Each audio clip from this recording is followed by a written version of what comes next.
Transfer of property from unencumbered common land to Summit Ridge HOA Common Holdings. That's the HOA resolution Denise Stafford used to seize 22 acres of ranch land my grandfather homesteaded in 1952. She built 12 commercial buildings on it, with $4.2 million in homeowner assessments. Her husband was the contractor. The survey they used was drawn by a man who lost his license for faking boundaries. They thought a quiet rancher wouldn't know the difference between a government survey and a forgery. One document proved them wrong. A 72-year-old General Land Office survey with brass markers still buried in Montana dirt. The boundary on Denise's paperwork had moved 400 feet, 12 buildings on stolen ranch land, and now every one of those businesses writes their rent check to me. What would you do? Stay with me on this one. My name is Wyatt Callahan, and I raise cattle on 640 acres in Gallatin County, Montana. Third generation. My grandfather Hank Callahan filed a homestead patent on this land in 1952, back when the General Land Office was still handing out parcels to anyone stubborn enough to prove the ground up. Hank built the fences, dug the wells, and ran Herefords on grass so thick you could lose a boot in it. He raised my father on that land. My father raised me, and I've spent the last 26 years doing the same work they did. Moving cattle, mending wire, pulling calves in March when the snow's still waist deep and the wind cuts through your jacket like it's made of paper. The ranch sits in a valley between the Bridger Range and the Gallatin River, about 14 miles south of Bozeman. Morning fog settles in the low pastures like spilled milk, and by noon, the mountains are so sharp against the sky they look painted on. The air tastes like sage and snowmelt 9 months out of the year. The other 3 months, it tastes like dust and diesel from the hay equipment. It's not easy land, but it's honest land, and it's mine. My wife Elaine was the only person who ever made that ranch feel like more than a job. She grew up in Livingston, taught 4th grade at the elementary school in Belgrade, and could calm a spooked horse faster than any hand I ever hired. She used to sit on the porch in the evenings with a glass of iced tea and watch the Herefords drift across the lower pasture like clouds with legs. She had a laugh that carried across the whole valley. 2 years ago, lung cancer took her in 11 weeks. She never smoked a day in her life. The doctors said sometimes it just happens. That's a hell of a thing to tell a man who builds his life on cause and effect. Our son Cody was 13 when she died. He's 15 now. Quiet kid, strong. Helps me with the herd after school and on weekends. He doesn't talk about his mother much, but he wears her old ranch gloves when he works the fence line. They're too small for him now, and the leather is cracked at the knuckles, but he won't let me buy him new ones. The trouble started in 2020, when a developer named Preston Stafford bought 60 acres on the north boundary of my ranch and built Summit Ridge Estates. 200 homes in 18 months. Cookie-cutter colonials with 3-car garages and sod lawns that needed more water than my entire herd drinks in a week. The HOA was run by Preston's wife, Denise Stafford, heavyset, blonde hair pulled back tight, always in white linen and oversized Gucci sunglasses. She drove a pearl-white Escalade with HOAPRES on the vanity plate and carried a leather binder everywhere like it was a badge of office. She smiled the way people smile when they're measuring you for a coffin. First time Denise came to my property, she parked the Escalade at the end of my gravel drive and walked toward the barn in heels that sank into the dirt with every step. She told me the HOA was extending community standards to adjacent agricultural properties. She said the smell of livestock was depressing home values and that I needed to install visual screening along the fence line, relocate my cattle pens, and pay an annual impact mitigation fee of $4,800. I was elbow deep in a sick calf at the time. I looked up at her, looked at her heels sinking in the mud, and said, "Ma'am, this ranch was here before your subdivision was a line on a napkin. You're standing on land my grandfather cleared with a mule and a pry bar. I'm not paying you a dime to raise cattle on my own dirt." She tilted her head, smiled, and said, "We'll see about that, Mr. Callahan." 6 months after that conversation, Denise called a special HOA meeting and announced the most ambitious project Summit Ridge had ever attempted.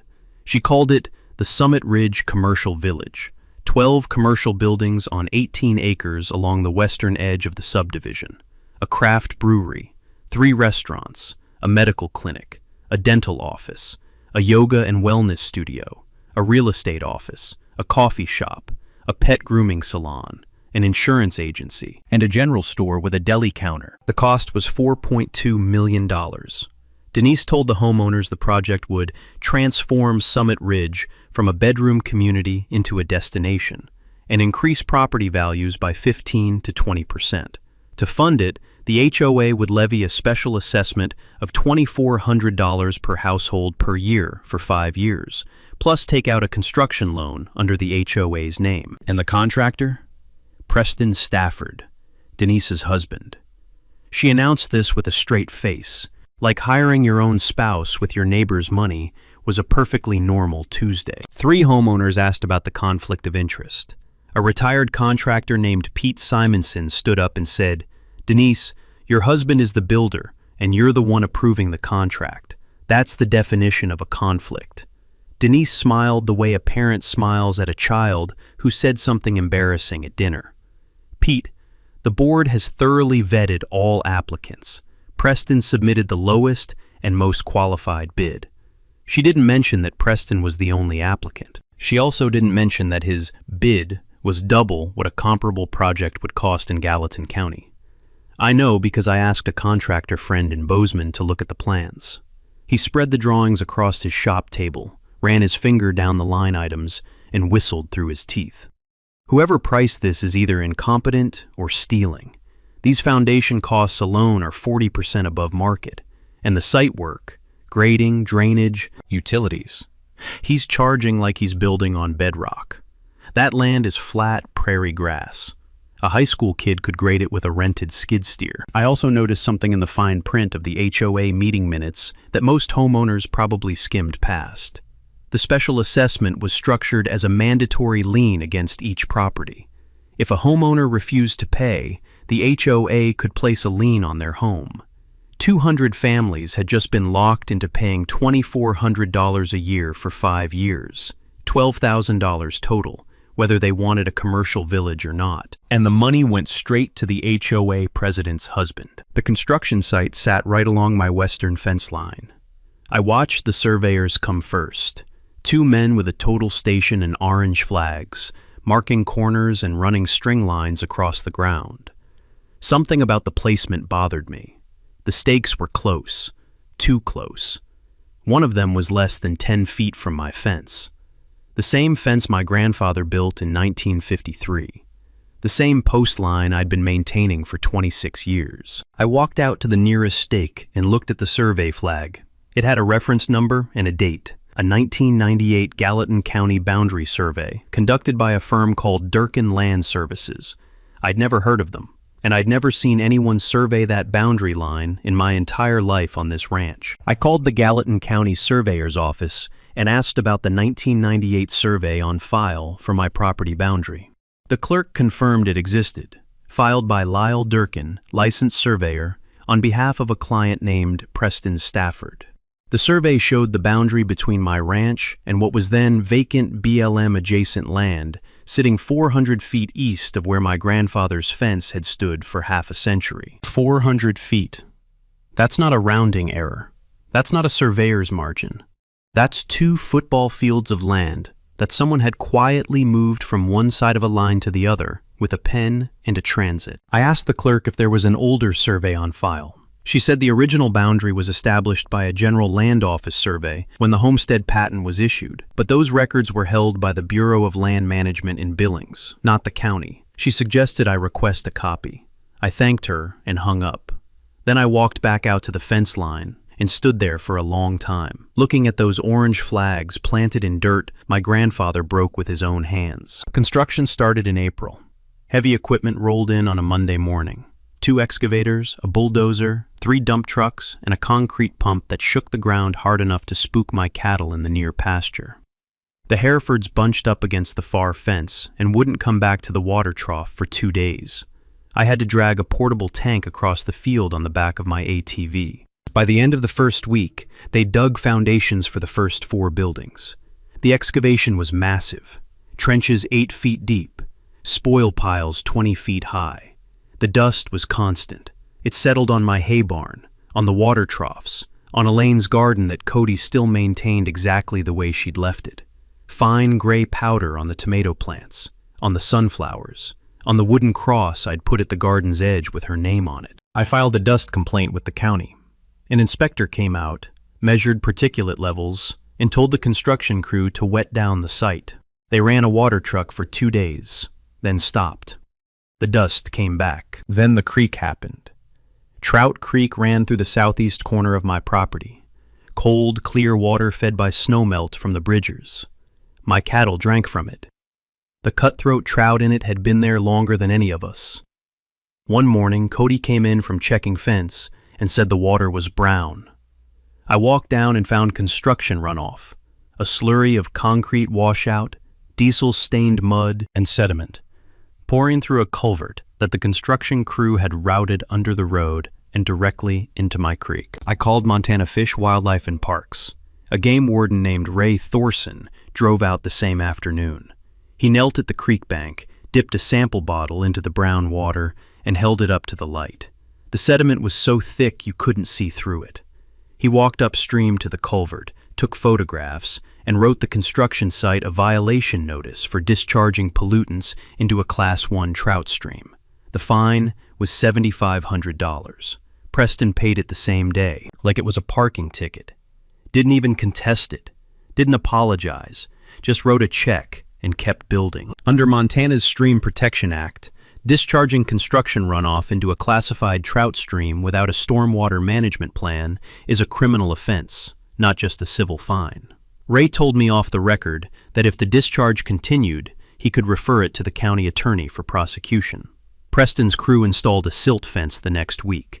It lasted 3 days before a rainstorm washed it into the ditch. But the creek stayed brown for 3 weeks. And during those 3 weeks, Denise Stafford filed 4 complaints against me with the county. Noise from my cattle, odor from my livestock pens, visual blight from my hay barn, and a claim that my fence was encroaching on HOA common property. The irony was thick enough to choke on.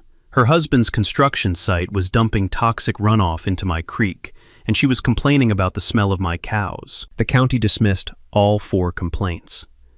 But Denise wasn't done. She brought a resolution to the HOA board to petition Gallatin County for a zoning overlay change, reclassifying my agricultural land as transitional mixed use. If it passed the county planning commission, I'd lose my right to farm protections. My grandfather's homestead would be subject to the same noise, odor, and visual regulations as a suburban lot. I couldn't run cattle within a 1/4 mile of a residential boundary without a special use permit. I attended the County Planning Commission meeting where the petition was discussed. Denise stood at the podium in a cream blazer and pearls and told the commissioners that my ranch was incompatible with the evolving character of the Gallatin Valley. She had a slideshow, 17 slides, aerial photos of my property with red circles around the cattle pens and the hay barn and the manure spreader parked by the equipment shed. Commissioner Ellen Graves, a third-generation rancher herself, looked at Denise over her reading glasses and said, "Mrs. Stafford, that ranch has been operating continuously since 1952. Your subdivision has been here for 2 years. Respectfully, I think evolving character is doing a lot of heavy lifting in your argument." The petition was denied 4-1.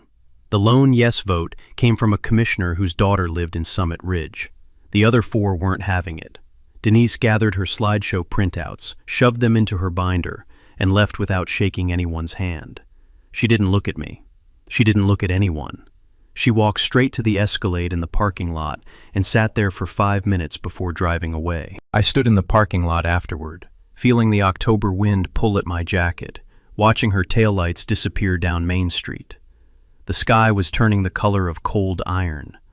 A magpie landed on a fence post across the road and watched me with one black eye like it knew something I didn't. I zipped my jacket and knew this wasn't over. Women like Denise don't stop because a committee says no. They just find a different committee. The commercial village went up fast. Preston's crews worked 6 days a week, and by December the steel frames of all 12 buildings were standing against the Montana sky like ribs of some enormous metal animal. By February, the exteriors were done, stone and timber facades designed to look rustic, like a mountain village from a catalog. By April, the interiors were being fitted out. I could hear the nail guns from my barn. The grand opening was May 15th. Denise organized it like a coronation. White tents, a string quartet, catered appetizers. A local news crew from KBZK in Bozeman. She had a ribbon-cutting ceremony with oversized scissors and a banner that read, "Summit Ridge Commercial Village, where community comes to life." 300 people showed up. They spilled across the new stone-paved plaza between the brewery and the coffee shop, holding craft beers and small plates of bruschetta, taking photos with the mountain view behind them. I watched from my fence line, about 60 yards away, leaning on a post my grandfather set in 1953. Cody stood next to me, still in his school clothes, backpack slung over one shoulder. He'd come straight from the bus. The smell of grilled meat drifted across the pasture and mixed with the familiar scent of hay and cattle. Somewhere in the crowd, a live bluegrass band was playing Rocky Top, and the bass guitar vibrated through the ground like a second heartbeat. The Herefords in the near field stood motionless, watching the crowd the way cattle watch anything unfamiliar, with total stillness and mild suspicion.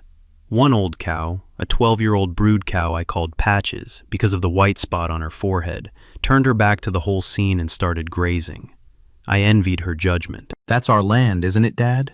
Cody said. I looked at him. "What makes you say that?" He pointed at the parking lot of building number 7, the general store. "Grandpa Hank's corner post, the one with the brass cap. It's under the asphalt." I looked where he was pointing. He was right. My grandfather had driven a 4x4 cedar post into that exact spot in 1953 and topped it with a brass survey marker from the General Land Office. I'd seen that marker 1,000 times growing up.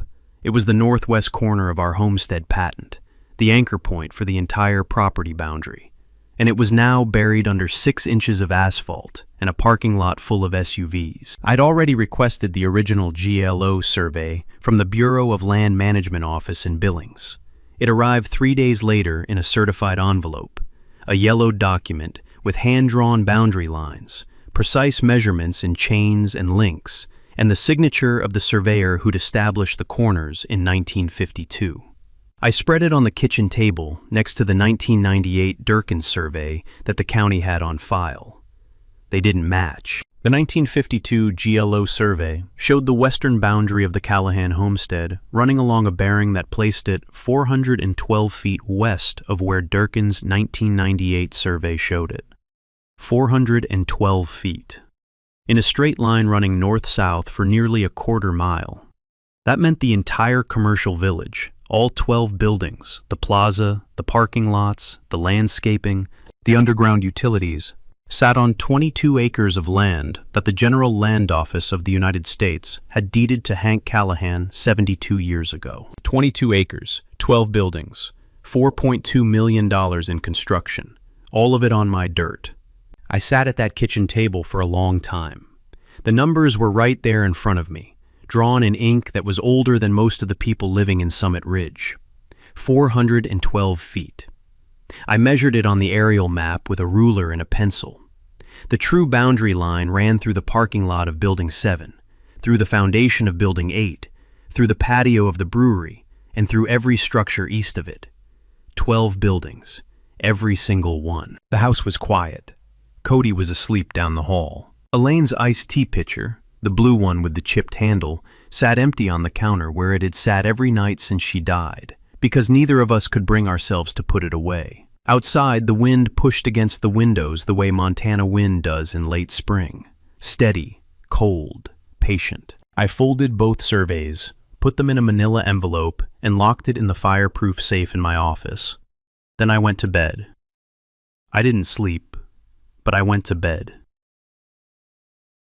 I needed a professional confirmation before I made a move. Someone with credentials and no connection to Gallatin County politics. I found Wade Tanner, a licensed professional land surveyor out of Helena with 31 years of experience and a specialty in GLO patent boundary retracement. He'd testified as an expert witness in over 40 boundary disputes across Montana, Wyoming, and Idaho. If anyone could tell me whether the 1952 survey was solid, it was Wade. He drove down on a Thursday morning in a mud-spattered Ford F350 with a survey-grade GPS unit bolted to the bed. We walked the fence line together, and within 2 hours, he'd located all 4 of my grandfather's original brass markers. They were exactly where the GLO survey said they should be, within 2 inches of the 1952 coordinates. One was buried under 3 inches of topsoil near the creek. One was at the base of a cottonwood tree that had grown around it. One was under the asphalt of Building 7's parking lot, just like Cody said. And one was sitting in plain sight at the base of a wooden fence post, covered in lichen but still readable. GLO 1952, Northwest Corner, Section 14, Township 2 South, Range 5 East. "These corners are clean," Wade said. His voice had a weight to it, the kind of certainty you only hear from a man who's measured land his whole life. He was kneeling by the cottonwood marker, brushing dirt away with a flathead screwdriver. "Monument-grade brass, original placement, no disturbance. This is the controlling survey, Mr. Callahan. Under Montana law, the original government survey takes priority over any subsequent private survey." Then he showed me what Lyle Durkin had done in 1998. Durkin didn't retrace the GLO corners. He set new corners based on a bearing tree that doesn't exist in the original survey notes. He invented a reference point and built the entire boundary around it. Wade pulled up Durkin's file on his laptop. I also checked his license status. Lyle Durkin's surveying license was revoked by the Montana Board of Professional Engineers and Land Surveyors in 2003. 3 separate cases of falsifying boundary determinations. 2 in Gallatin County, 1 in Park County. Preston Stafford hired him, I said, in 1998, 5 years before the revocation. But the complaints that led to the revocation started in 2000, which means Durkin was already cutting corners when he drew your boundary. Wade stood up and looked across the valley at the 12 commercial buildings gleaming in the afternoon sun. "Every one of those buildings is on your property. From a surveying standpoint, this isn't even close. The boundary error isn't ambiguous. It's manufactured." I asked him to write a formal boundary retracement report. He said he'd have it in 2 weeks. Certified, stamped, and admissible in any court in Montana. I drove home that evening on the ranch road that runs along the back of the property. The sun was dropping behind the bridgers, turning the sky the color of a bruised peach. I could see the commercial village lights coming on, the brewery's neon sign, the restaurant patios strung with Edison bulbs, the glow from the yoga studio's floor-to-ceiling windows. All of it powered by electricity running through conduit buried in my soil. All of it heated by gas lines laid under my dirt. All of it built on the back of a lie that cost a disgraced surveyor his license and a developer nothing at all. The next 4 weeks were the most focused of my life. Every morning I was up at 4:30 to feed cattle, and by 8 I was working the case. I set up a folding table in the office, the small room off the kitchen where Elaine used to grade papers, and covered it with documents, maps, and legal pads. First move, the GLO survey. I drove to the Bureau of Land Management field office in Billings, 4 hours each way, and requested certified copies of every document related to the Callahan homestead patent. The original 1952 survey, the patent certificate, the field notes, the chain of title record. I also requested the BLM's official plat map for Section 14, Township 2 South, Range 5 East, Gallatin County. Every document confirmed the same boundary. Every document matched Wade's field measurements. Most people don't realize how property boundaries work in the western United States. When the federal government surveyed public land for homestead patents, those surveys became the permanent, controlling boundaries. They don't expire. They don't get superseded by private surveys. If a later survey contradicts a GLO patent survey, the GLO survey wins, every time.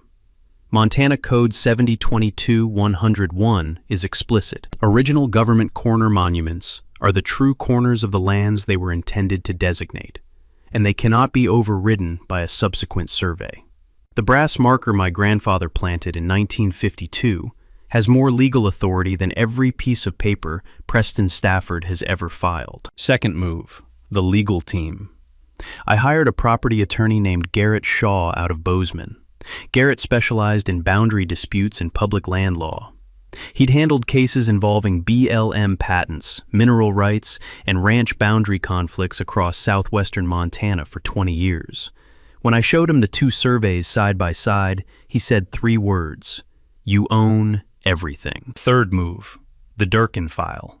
Garrett submitted a public records request to the Montana Board of Professional Engineers and Land Surveyors for the complete disciplinary file on Lyle Durkin. It arrived in a box, 300 pages of complaints, hearing transcripts, and findings of fact. The pattern was clear. Durkin had been hired by developers in at least 5 separate cases to produce surveys that moved boundary lines in the developer's favor. 3 of those cases resulted in formal disciplinary action. 2 resulted in the revocation. And in every case, the client who hired Durkin was a developer acquiring land adjacent to existing ranches or farms. Preston Stafford's name appeared in the file twice, once as the client in my boundary survey, and once as a character witness at Durkin's disciplinary hearing, where he testified that Durkin's work was thorough and professional. Preston had testified under oath that a fraudulent surveyor was doing good work. That testimony was now part of the public record. Fourth move, documentation. I spent 2 weeks photographing every building in the commercial village from my property line. GPS coordinates for each structure, building permit numbers pulled from county records. Every permit listed the property boundaries from the 1998 Durkin survey. I photographed the utility trenches, the parking lots, the underground water and sewer lines. I documented the HOA meeting minutes where Denise approved the construction. I pulled the financial records showing the special assessments collected from 200 homeowners. I documented the construction contract between the HOA and Preston's company, $4.2 million, with no competitive bidding process. Fifth move, the business owners. There were 12 commercial tenants in the village, and every one of them had signed a lease with the Summit Ridge HOA. I visited 3 of them quietly. The brewery owner, a man named Carl Engstrom, who'd sunk his life savings into the operation, went pale when I showed him the surveys. "Are you telling me my brewery is on your ranch?" he said. I told him I wasn't there to shut anyone down. I was there because they deserved to know who actually owned the ground under their feet. Sixth move, the press. I called KBZK in Bozeman and asked for an investigative reporter named Sarah Langford, who'd covered land disputes in Gallatin County. I gave her the outline, an HOA that built a $4 million commercial village on a rancher's homestead land, using a survey drawn by a disgraced professional. She asked for documentation. I sent her everything. She called back the next morning and said, "This is a lead story. When do we go public?" I told her to wait for the Planning Commission hearing. Garrett had filed a formal boundary dispute with Gallatin County and requested an emergency hearing. The date was set for June 28th. Denise found out about the boundary dispute filing on a Tuesday afternoon. I know because Preston called me 20 minutes after the county clerk posted the notice. "Wyatt, what the hell are you doing?" His voice was tight, controlled, but I could hear the edge underneath it. "You're going to destroy this community over a fence line disagreement?" I told him it wasn't a fence line disagreement. It was a 400-foot boundary discrepancy between a government survey and a fraudulent private survey conducted by a man who lost his license for doing exactly what he did to me. Preston went quiet for about 5 seconds. Then he said, "What do you want?" "The truth on the public record," I said. He offered me $200,000, cash. No public filing, no hearing, no press. He said he'd adjust the boundary line, give me the $200,000, and we'd forget the whole thing. He said it like he was doing me a favor. I told him no. $200,000 was about 4% of what those 12 buildings were worth on my land. He was offering me a rounding error to make a multi-million-dollar problem disappear. More importantly, he was asking me to help him bury a fraud that had been running since 1998. I could hear him breathing on the other end, heavy, controlled. The breathing of a man who's spent 25 years building things on other people's dirt and never once been called on it. "You're making a mistake, Callahan," he said, and hung up. 30 minutes later, Denise's campaign began. She called my cattle buyer in Three Forks, a man named Gil Overstreet, who'd been purchasing Callahan Herefords for 15 years, and told him my ranch was under investigation for property fraud and that doing business with me was a legal risk. Gil called me that evening, embarrassed. "Wyatt, I've known you since your dad was alive. I don't believe a word of it, but she's calling everyone." She wasn't wrong about that. Over the next week, Denise contacted 3 feed suppliers, 2 equipment dealers, and the veterinarian who serviced my herd. She told each of them some version of the same story, that I was filing frivolous claims, that I was mentally unstable, that I was trying to extort the HOA. One feed supplier canceled my credit line. The vet, a man named Tom Geary who'd been treating Callahan cattle since my father's time, called to say he'd still work with me, but wanted me to know what was being said. "She's painting you as unstable, Wyatt." The words she used were dangerous and delusional. "I told her I've known you 20 years, and you're the most level-headed rancher in the valley." She didn't like hearing that. I thanked him and hung up. I sat in the truck for a while, gripping the steering wheel, watching the Herefords graze in the far pasture, like the world was still making sense. Then Preston made a legal move. His attorney filed a counterclaim arguing adverse possession, that the HOA had been using the disputed land openly and continuously for more than 5 years, and therefore had a legal claim regardless of the original boundary. In Montana, adverse possession requires 5 years of open, notorious, continuous, and hostile use. But there was a problem with Preston's argument. The commercial village had only been standing for 3 years. The land before that was vacant scrub grass and sagebrush. You can't claim you've been using land continuously for 5 years when the buildings on it are 3 years old. Garrett read the filing, leaned back in his chair, and said, "This is the legal equivalent of a man robbing your house, and then claiming he's lived there long enough to keep the furniture." He filed a response that demolished the adverse possession claim in 4 pages. He also added a claim for trespass, unjust enrichment, and fraud, the construction of 12 commercial buildings on land obtained through a knowingly falsified survey. The total damages he calculated, $6.8 million. That was the estimated value of the 12 buildings and all permanent improvements on my 22 acres. Adverse possession sounds scary, but it has strict requirements, and in most states, it doesn't apply to government-surveyed land with clear patent boundaries. If someone tries to claim your land through adverse possession, the first thing to check is whether your boundary was established by an original government survey. If it was, adverse possession claims almost always fail. The government survey is the bedrock. Preston stopped calling me after the counterclaim was filed, but Denise was just getting started. Denise went after Cody on a Wednesday afternoon. He was walking from the school bus to my truck in the pickup line at Gallatin Gateway School when the pearl white Escalade pulled up alongside him. Denise rolled down the window and said, "Cody, sweetie, you should know your daddy is about to lose that ranch. Maybe you should start thinking about where you're going to live." Cody is 15. He's been through the worst thing a kid can go through, watching his mother disappear in pieces over 11 weeks. He doesn't scare easy. He looked at Denise, said, "My daddy doesn't lose," and kept walking. He told me about it at dinner. We were sitting at the kitchen table, the same table where I'd compared the 2 surveys, the same table where Elaine used to help him with his math homework. He was cutting his steak with the careful, deliberate movements of a kid who's learned to stay steady when everything around him isn't. He was calm about it, the way kids are calm when they've already survived something so much worse that everything else just seems small. But I wasn't calm.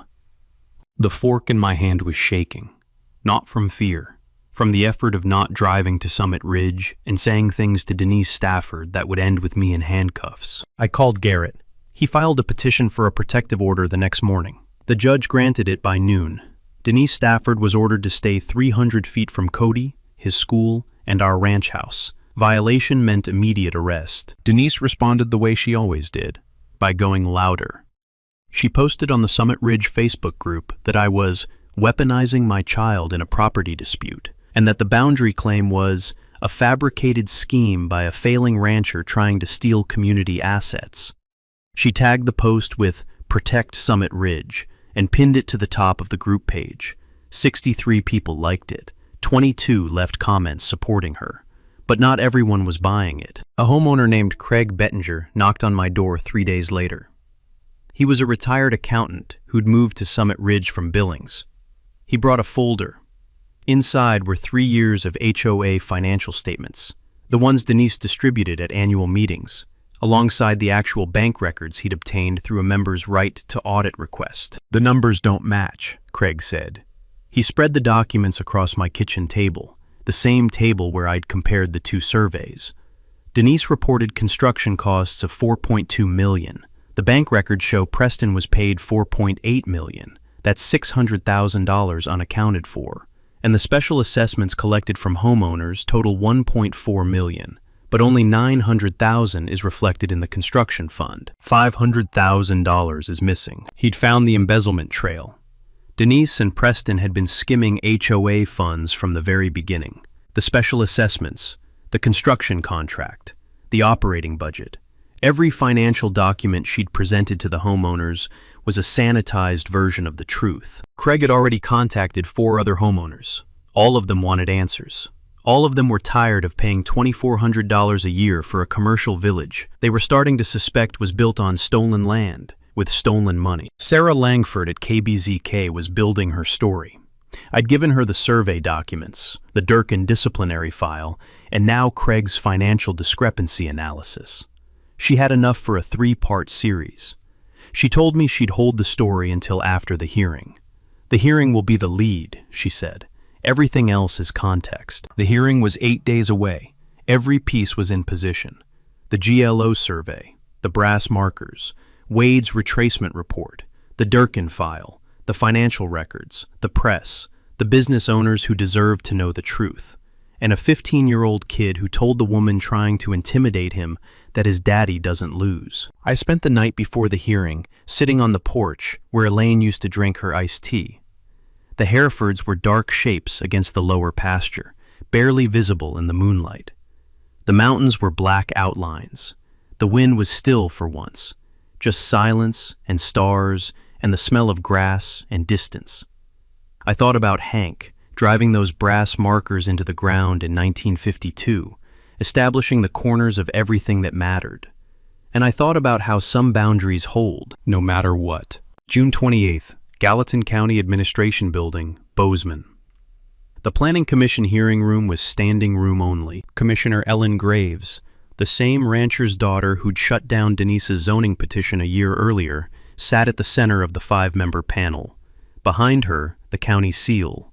In front of her, a room packed with 140 people.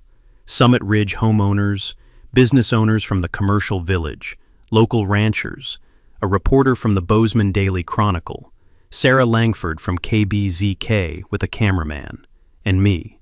I sat at the petitioner's table with Garrett and Wade Tanner. Cody sat in the gallery behind me, wearing Elaine's ranch gloves, fingers laced together in his lap. Denise and Preston sat at the respondents' table with their attorney, a Missoula litigator named Victor Strand, who specialized in defending developers. Denise wore a navy blazer and her pearl earrings. Preston wore a suit that probably cost more than one of my bulls. Neither of them looked at me. Garrett opened with the GLO survey. He projected it on the hearing room screen. The original 1952 document with Hank Callahan's name, the section description, the bearing and distance calls, the surveyor's certification. He overlaid it with a current aerial photograph showing the commercial village. The boundary line, the real boundary line, cut through the middle of the development. Every single commercial building was east of it. Every single one was on Callahan land. Then Wade testified. He walked the commission through his field retracement, the 4 brass markers, their locations, their condition, their match to the GLO coordinates. He showed photographs of each marker. He showed the GPS data. He explained Montana Code 70-22-101. Original government corners are the permanent controlling boundaries. Period. There's no ambiguity here, Wade said. These corners have been in place for 72 years. They're original, undisturbed GLO monuments. Every licensed surveyor in Montana would reach the same conclusion. Then Garrett introduced the Durkin survey. He showed how Durkin had invented a reference point that didn't exist in the original GLO notes. He showed Durkin's disciplinary record. 3 cases of falsified boundaries, license revoked in 2003. He showed the hiring record. Preston Stafford engaged Durkin in 1998 for the specific purpose of surveying this boundary. Mr. Stafford knew who he was hiring, Garrett said. And 5 years later, he testified as a character witness at Mr. Durkin's disciplinary hearing, calling his work thorough and professional. The same work that moved a property boundary 400 feet to steal 22 acres from a neighboring ranch. Victor Strand objected. Commissioner Graves overruled. The room was dead quiet. Then Garrett showed the building permits. All 12 commercial structures were permitted based on the 1998 Durkin survey. Every permit application listed the property boundaries from that fraudulent survey. Every permit was signed by Preston Stafford as the general contractor and approved by the county based on boundary information that was false from the day it was filed. He turned to the financial documents Craig Bettinger had uncovered. The $600,000 discrepancy between reported and actual construction costs, the $500,000 in missing special assessment funds, the fact that Preston had paid himself $4.8 million from an HOA account funded by homeowner assessments, for buildings constructed on land the HOA never owned. Commissioner Graves removed her reading glasses and looked at Preston Stafford. Mr. Stafford, I'm going to ask you a direct question. Did you know, when you hired Lyle Durkin in 1998, that the boundary survey he produced contradicted the original General Land Office survey for this section? Victor Strand leaned toward Preston and whispered something. Preston cleared his throat. On advice of counsel, I declined to answer. The room erupted. Commissioner Graves let it run for 10 seconds, then brought the gavel down once. One sharp crack that echoed off the wood-paneled walls. She read the commission's findings. The 1998 Durkin survey was invalid. The 1952 GLO survey was the controlling boundary.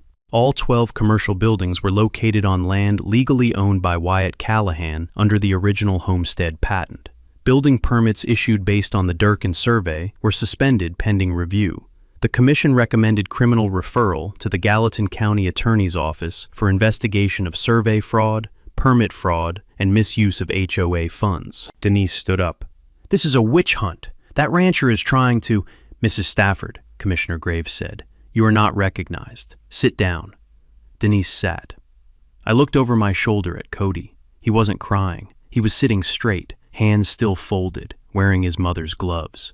He gave me one small nod, the kind of nod a man gives another man when the work is done and it's time to go home. Carl Engstrom, the brewery owner, stood up in the gallery.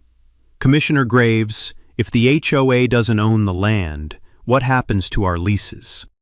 Graves looked at him over her glasses. Your leases are with the HOA. The HOA never owned the land. I'd suggest you speak with Mr. Callahan. Carl looked at me. I looked back. I didn't say anything yet, but I nodded. Sarah Langford's story aired that evening. The headline? HOA built $4.2 million commercial village on rancher's land using fraudulent survey. The aftermath unfolded over 3 months, and it was thorough. Preston Stafford was indicted by a Gallatin County grand jury on 6 counts. 2 counts of fraud in obtaining building permits, 2 counts of filing false instruments with the county, 1 count of conspiracy to commit survey fraud, and 1 count of misappropriation of HOA funds. His construction license was suspended. His assets were frozen pending trial. The man who'd built 200 homes and 12 commercial buildings in Gallatin County couldn't legally hang a shelf. Denise was removed as HOA president by a vote of 167 to 8. The new board hired a forensic accountant. Total misappropriated funds, $812,000, skimmed from construction contracts, special assessments, and a community enhancement fund Denise controlled without oversight. The money had gone to Preston's company, Denise's personal credit cards, and a vacation condo in Whitefish. The 12 commercial buildings were mine. Under Montana's improvement doctrine, permanent structures built on someone else's land become the property of the landowner. Every beam, every pipe, every square foot of quartzite counter and polished concrete floor belonged to me. Garrett estimated the total value of the improvements at $6.4 million. I didn't tear them down. I called each of the 12 business owners individually. I told them the same thing I'd told Carl Engstrom at the hearing. I wasn't there to shut anyone down. These were people who'd signed leases in good faith, invested their savings, hired employees, built something real. The fraud wasn't theirs. It was Preston's and Denise's. I offered direct leases at fair market rates. Every single tenant accepted. Total monthly rent, $47,000, $564,000 a year, from 12 buildings sitting on land my grandfather homesteaded with a mule and a pry bar. Carl Engstrom shook my hand in the brewery taproom, standing between copper fermentation tanks that smelled like hops and oak. "I'd rather pay a rancher than a crook," he said. He poured me a pint of his amber lager. It was the first beer I'd had since Elaine died. It tasted like something she would have liked. The homeowners got their money back. The court ordered restitution, and 200 families received refund checks for the special assessments collected under false pretenses. Craig Bettinger was elected to the new board. His first motion, mandatory independent audits of all HOA finances, published to every homeowner, passed unanimously. I used the first year's rental income to establish the Callahan Ranch Heritage Scholarship, a full-ride scholarship for Montana students from farming and ranching families pursuing degrees in agriculture, land management, or rural education. The first recipient was a young woman from a fourth-generation sheep ranch in Sweetgrass County. She wants to be a large animal veterinarian. Elaine would have loved her. Last Sunday, Cody and I rode fence along the western boundary, the real boundary, the one Hank established 72 years ago. The brass markers are still there. I cleaned each one with a wire brush and a can of Brasso, the way my grandfather taught me. The metal underneath was bright as a new penny. Cody pulled up his horse and looked across at the commercial village. The brewery's chimney was putting out a thin line of smoke. The coffee shop had its patio umbrellas open. A family was walking between the restaurant and the general store, their kid running ahead, laughing at something only kids find funny. "Think Grandpa Hank would have liked having a brewery on his ranch?" Cody asked. I looked at the mountains. The Bridgers were lit up in late afternoon gold, sharp and clean against a sky so blue it hurt. The wind pushed through the grass the way it always has, steady, patient, carrying the smell of sage and pine and the faint sweetness of clover from the south pasture. "I think he would have said the same thing he always said," I told Cody. "The land provides. You just have to be patient enough to let it." Dennis and Preston built their downfall one rainy season at a time. They hired a surveyor willing to fake battery lines. They spent $4.2 million of their neighbors' money on building city on land they never owned. And they picked a fight with a man whose family had been on that land for 72 years. Wyatt's real advantage was patience and knowledge. He knew his own land. He knew where the brush markers were. He knew that a GLO survey from 1952 carries more legal weight than any private survey filed after it. If you own land in the western United States, check the original government survey. View and records are the controlling batteries. They don't expire. The brush markers are the most powerful property documents in American law. Wyatt turned his rental income into a scholarship for Montana Ranch kids. The court recovers the embezzle funds. Craig's artist reforms make sure it can't happen again. If you deal with an HOA that tried to take what's yours, drop your story in the comments. Hit subscribe if you are new here. And come back next week. A man whose HOA president tried to condemn his barn. The barn had been in his family since 1947. And the man has a structural engineering